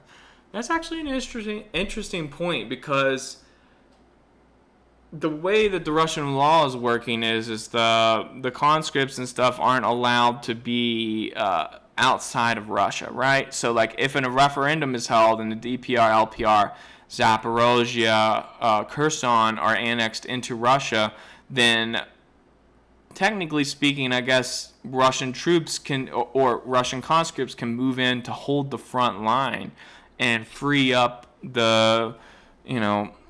200,000 or 150,000 of the expeditionary troops to go wherever they want. That's interesting. That's actually very interesting. I hadn't even thought of that. Thanks for that, Knock. Huh. I mean, that would definitely be changing the game, to say the least. If the Russians injected an extra 200,000 troops into the fight right now, there wouldn't be a fight for very, very much longer. Which is one of the reasons why, initially I'm surprised that they haven't done that, but at the same time, it makes me think that they're not doing that for a reason, and the reason probably is being as like Germany. I think they want to keep this war going into the winter just to see if they can flip Germany, out of NATO, which or not necessarily out of NATO, but like convince Germany to end support for Ukraine, which would almost definitely like end the war, because all of the material support has to like go through Germany to get to Poland and into Ukraine. Like, yeah, there's some stuff like the U.S. can fly in, and we can get some stuff in through Romania, but the majority of it comes in through Germany and then through Poland. And if Germany ends that support, then it would be perilous, right? New World Econ, do you think part of the reason Ukraine is clinging to Donbas instead of retreating is because that's the Russian parts of Ukraine, so Russia would have to use more resources to rebuild? I'm not sure if the Russians are really concerned. I think that the Russians are definitely concerned. I just think that the Donbas is the best location outside the Dnieper to hold the line. Like that's why I think Ukraine is holding there. And then I think politically they've put themselves in kind of a pickle as well. And like at the same time, there's places in the Donbas that they should not have held on to for as long as they did. Like Liman, to me, is a perfect example. They lost allegedly like 1,000 troops like trying to hold Liman, which was on the opposite, just so you guys see it, it's on the opposite side of the river, which goes right here. The Russians, cut in around in like several different locations and stormed the city like relatively quickly, took a lot of prisoners. It was, killed a lot of Ukrainian soldiers. It was a bad situation. It was one of the worst like tactical defeats we've seen in terms of like maneuver and everything on the Russian army. Like it seemed to be like very good maneuvering on their part. I just think this is the best location for them to hold the line, and not holding the line on the Seversk Donetsk means abandoning Kharkiv, which is the second largest city in Ukraine, which is not very politically viable for the Zelensky government. So like that's the other reason. Like if they want to hold on to Kharkiv, they have to hold the line here, basically. All right. What's more realistic, America splitting up or America having a Mao-type dictator that governs with an iron fist? America's splitting up. And under those two options, I don't think either would happen, but yeah, I don't think communism is well suited for America. There's just like people don't realize that like the support for like Marxism and things like that in America aren't what like, and this is where like following conservative media can kind of get you in trouble. Is you know, they tend to overplay some of these things because they want people to be worried about it, and they want to like take votes from the Democratic side, which like you should be kind of worried about some of these like Marxist ideas they're floating around, but like the true sympathy behind them is a very low percentage, you know, of the country, very low percentage. It's mostly academic, and another thing you have to consider with America is that like one of the like cornerstone laws that a lot of people, especially homeowners, prescribe to outside of free speech is the right to bear arms. And like to me, the side that like say if like the Marxists were to take over the Democratic Party, in theory, that I don't think that this is going to happen like in the long run. But let's say if the Marxists were to completely take over the Democratic Party and try to pull like a communist revolution or something like that, you know, is that going to happen from the side that refuses to use guns or is banning guns? Like I don't know, like it seems like an uphill battle, to say the least, if you ask me.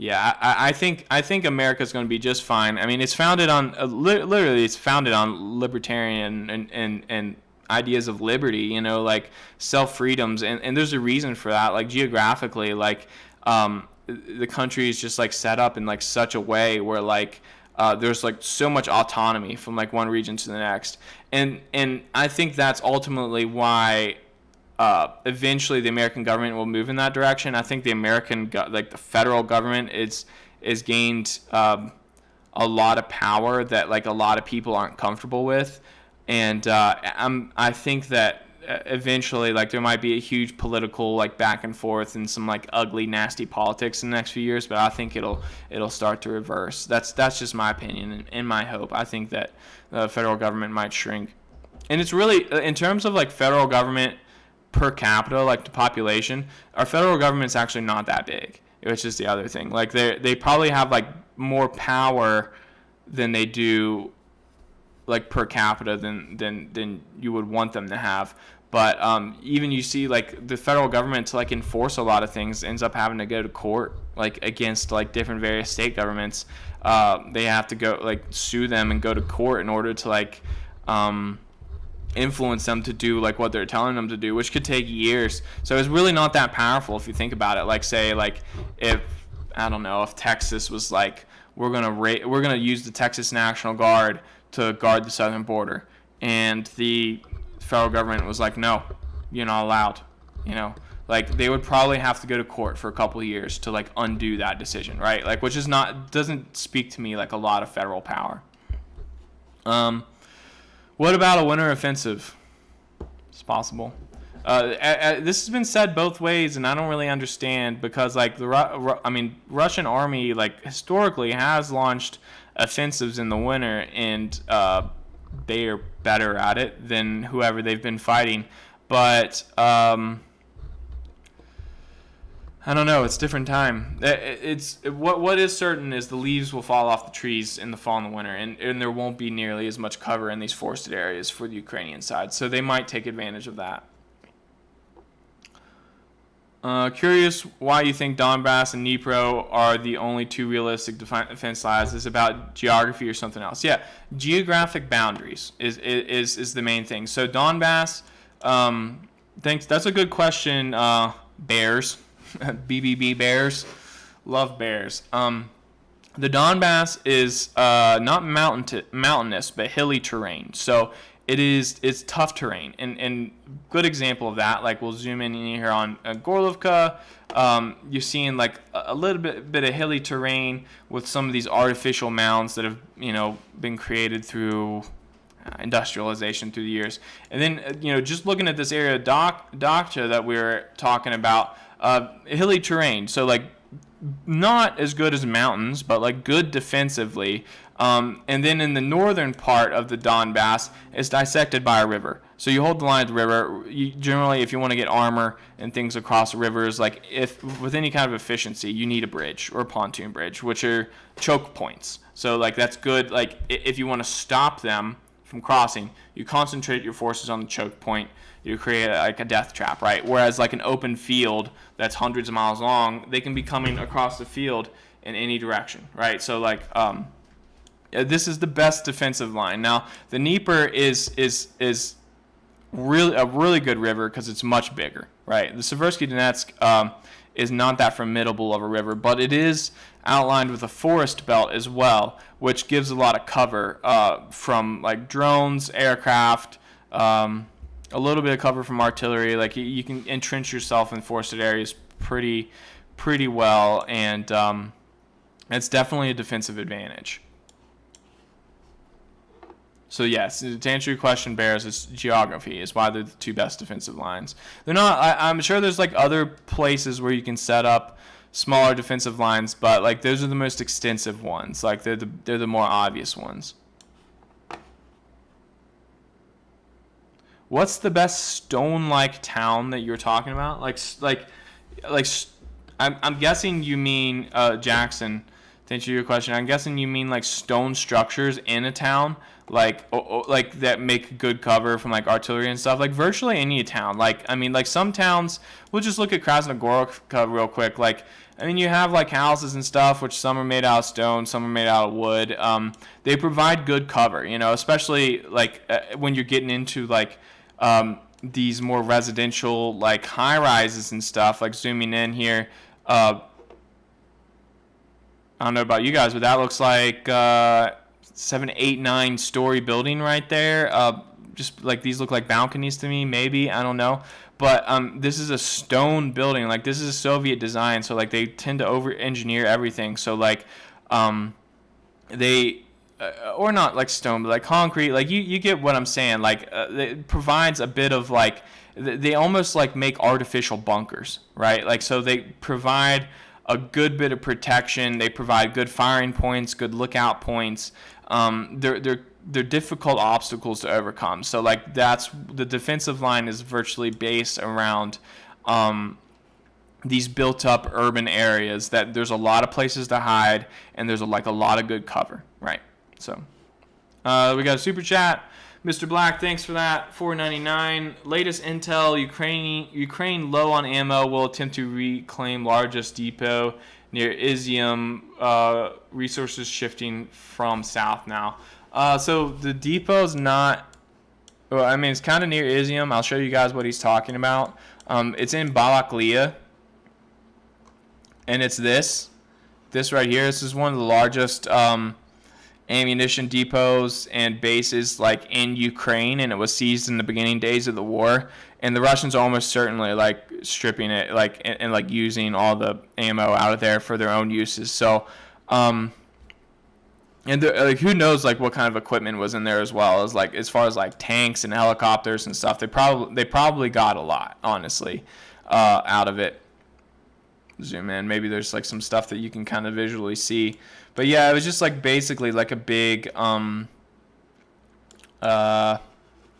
storage site for like military equipment, and the Russians captured it. I don't think there's any prospect of the Ukrainians taking it back. Like they'd have to get through a pretty substantial urban area of Balaklia to get to it. They'd have to conquer this area, and I don't think they have the power. I honestly don't think they have the military capacity to do that. I mean, they might try.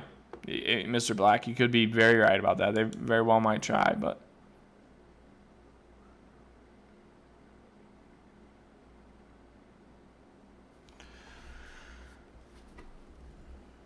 Want pictures?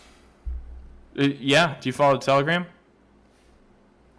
Share them on... I think you can share them on the Telegram. I'll take some pictures of the ammo dump. Don't send me pictures of yourself.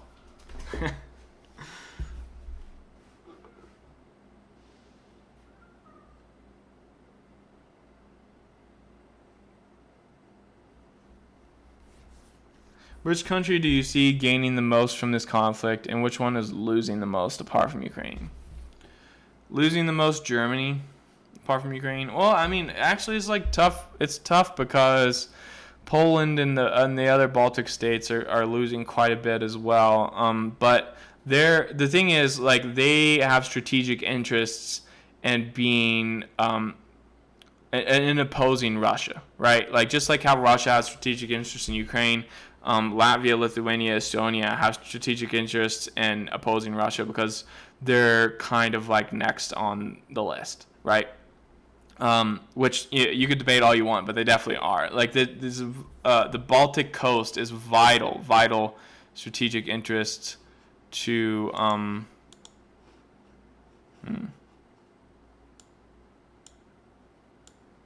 Looks like we've got our stream messed up here.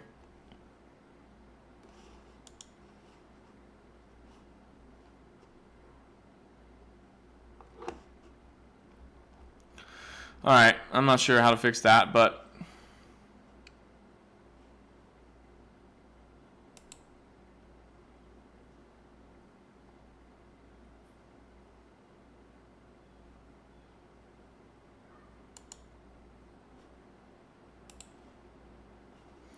all right, we're having a lot of problems.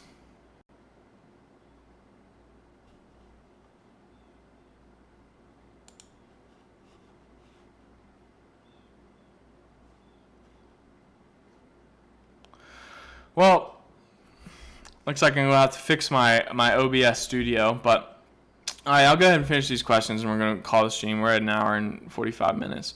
But, yeah, which country do I see gaining the most from the conflict?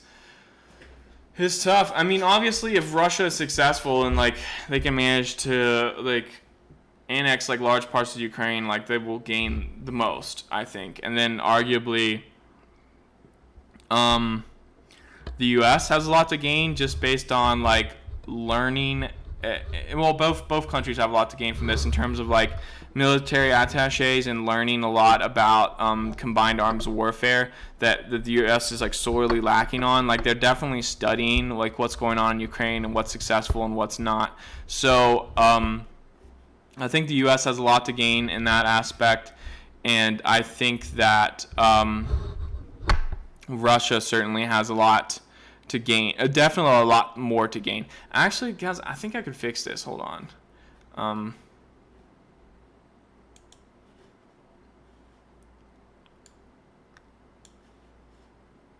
I'm trying to... Oh, no. We don't want that.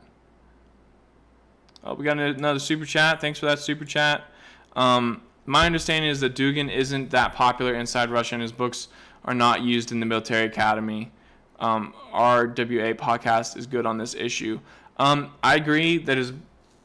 Well, I don't know. I don't think he's that popular in Russia. I think you're right, which is why I say that he has a lot of enemies in Russia.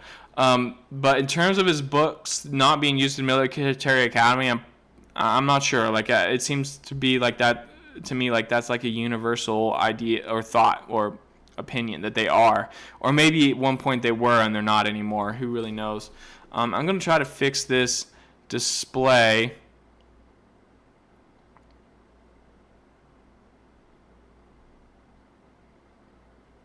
Real quick, because I'm pretty sure.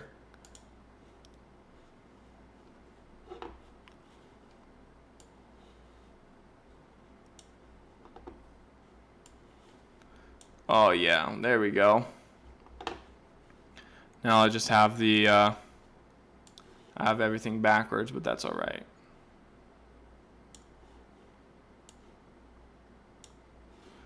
All right. We're back. We fixed it. All right, super chat. Yeah, so yeah, thanks for that. $4.99. Utiz. Yeah, I don't really... I'm not sure. You could be right. I've never listened to the RWA podcast, so I will say that.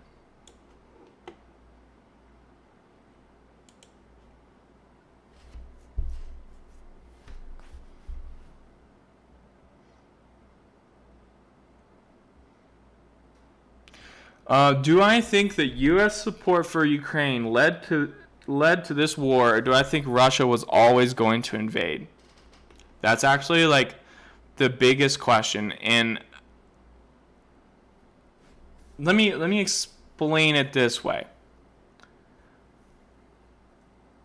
It would have been better for Russia if they could keep Ukraine within their sphere of influence without invading, right?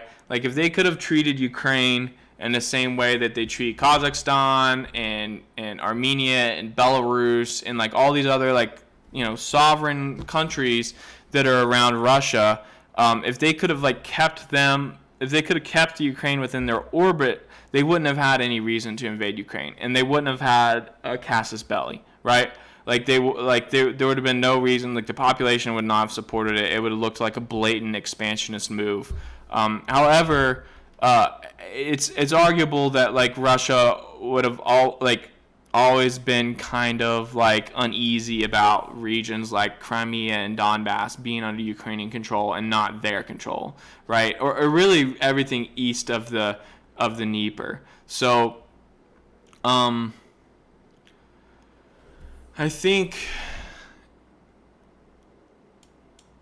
maybe it's fair to say that had the 2014 Maidan rebellion never happened, there might not have ever been an invasion. That might be the most fair thing to say. But from the point that the Maidan happened, whether the U.S. was involved or not, or whether the U.S. gave support or not, Russia was probably going to. They probably decided that they would eventually capture Ukraine from that point on. That's the way I see it. That's my opinion. It might not be accurate, but.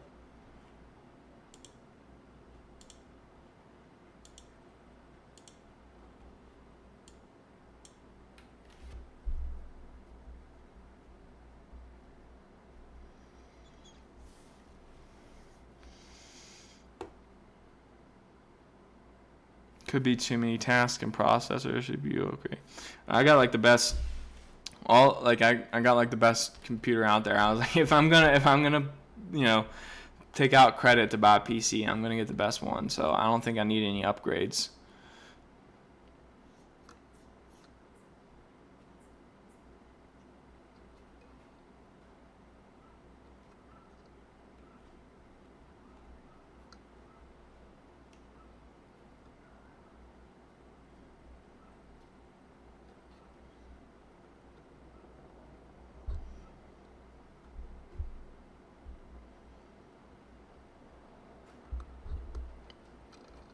All right, any more questions? Get them in now. It's 11:32 here. I know I keep saying I'm going to end it, but we're at an hour and 52 minutes. I might as well go for like 8 more minutes. So, any more questions? Make sure to at me. Okay. Jackson, I meant like Bastogne. Oh, okay, yeah. I think you just spelled it right. Like the Battle of the Bulge. So wait, what are you asking about that, Jackson? I'm sorry, I gotta go back up and find your comment.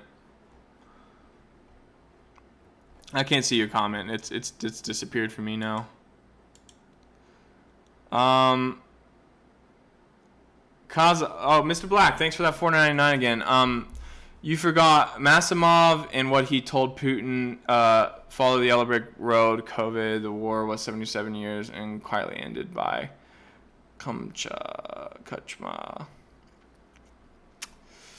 I'm not exactly sure what you're talking about, Mr. Black. If you could elaborate a little bit, like what part of history you're referring to. I will say that actually, in terms of like the Dugin thing, Kazakhstan it actually plays a role. Nursultan Nazarbayev, which was the longtime like president dictator of Kazakhstan, was like one of the first people to like kind of like put credit to like Dugin's ideas, and you know, I guess you can say like the CSTO, like the Collective Treaty Organization, and some of these things are like related to like Dugin's ideas. Let me look at your last comment real quick, Mr. Black.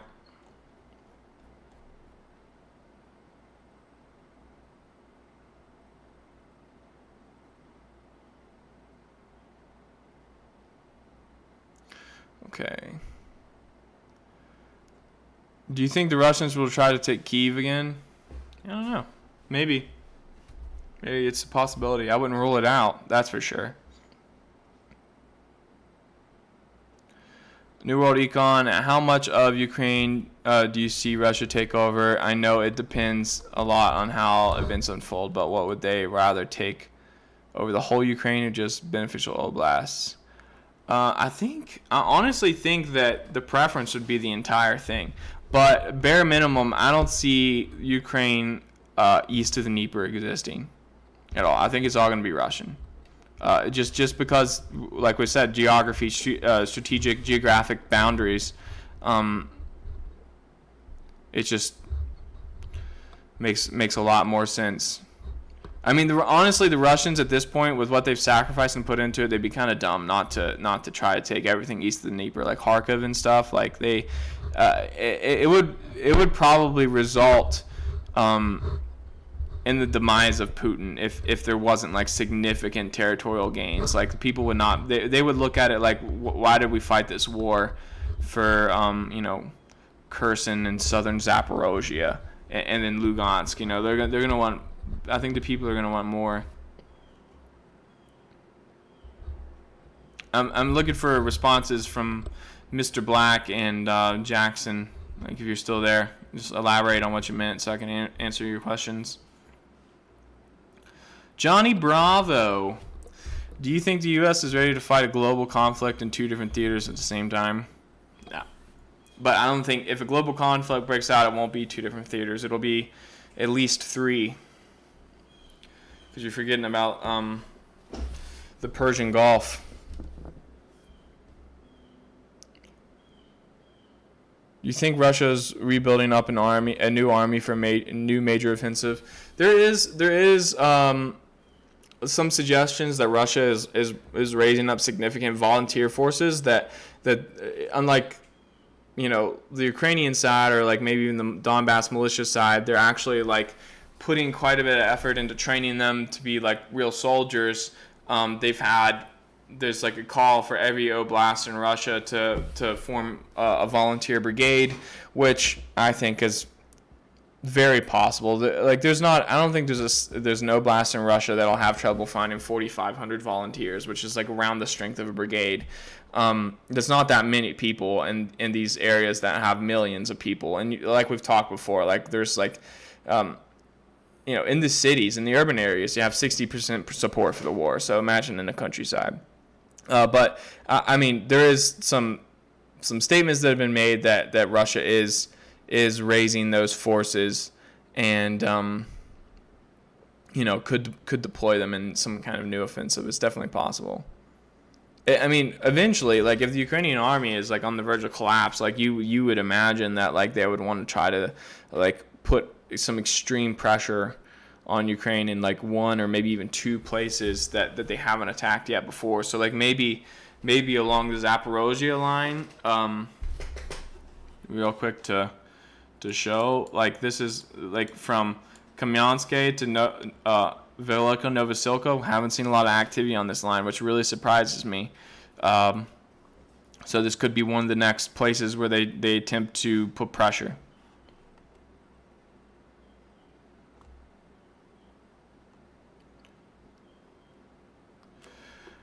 Do you think they will capture Moldova too before the West chooses to, quote, help Moldova? Moldova has got a similar situation with Ukraine. They have Transnistria. I mean, that's certainly the worry with Moldova, but I don't think Moldova will put up any political resistance to Russia. I think they're putting up resistance now because like Ukraine is in between Russia and Moldova. But if Russia were to finish up the land bridge to Moldova will probably just roll over into Russian influence and just like whether it's the president or whatever will probably just say like, listen, we don't want a war, we can't fight a war, we're not going to put up resistance, we'll just do what you say to like keep our sovereignty. Like it's probably going to be, they'll probably become a satellite state of Russia really quickly. There's a lot of support for Russia in Moldova, a lot more than people realize. I'm not saying like, it's definitely not 50%, but it's up there. There's Russians that live in Moldova. And of course, like at that point, if Transnistria is like, if there's a deal to like fold Transnistria back into Moldova, the political situation in Moldova would change a lot, because there's like a lot of pro-Russian people in Transnistria.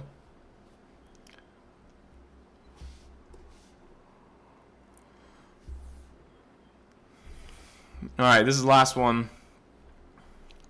Do you think Russia is waiting for the drought to slow food production in Europe and keep natural gas exports as low as possible to keep living conditions low for political gain? Do you think Russia is waiting for the drought to slow food production? I mean, I'm not really sure what drought you're talking about. I mean, I have heard things about like droughts going on around the world, but I think, yeah, I mean, I definitely think that a lot of these things, like whether the Russians are doing it intentionally, like it definitely seems like they're slowing the gas intentionally. But the food, it's, as far as global food supply issues, that's on the West. You know, like they're the ones that like put sanctions on Russian food exporters and Belarusian fertilizer exporters and stuff, like which all that stuff got lifted in the Odessa deal to like allow the Ukrainian grain to get exported. But yeah, I put that like on the West. Like the Russia never said they were going to hog all of their food resources to themselves. All right, guys. I think that's it. Thanks for joining in on the live stream. I really appreciate all you guys that stayed with me. I mean, this is 2 hours. I didn't want to go this long, but got kind of into it. You have a lot of good questions. There's still 500 of you here, so really, really appreciate that. Don't forget to like and subscribe. I mean, if you're into like gaming or anything like that, I probably will be live on the other channel, which I'll post in the description, and I'll probably post a post up in the community, like a text post or something to let you guys know when I go online. But thanks again. Don't forget to like and subscribe. Don't forget to follow us on Telegram. Everything is about to be in the description below in just a few minutes. So everyone have a good Sunday. Enjoy the rest of your day.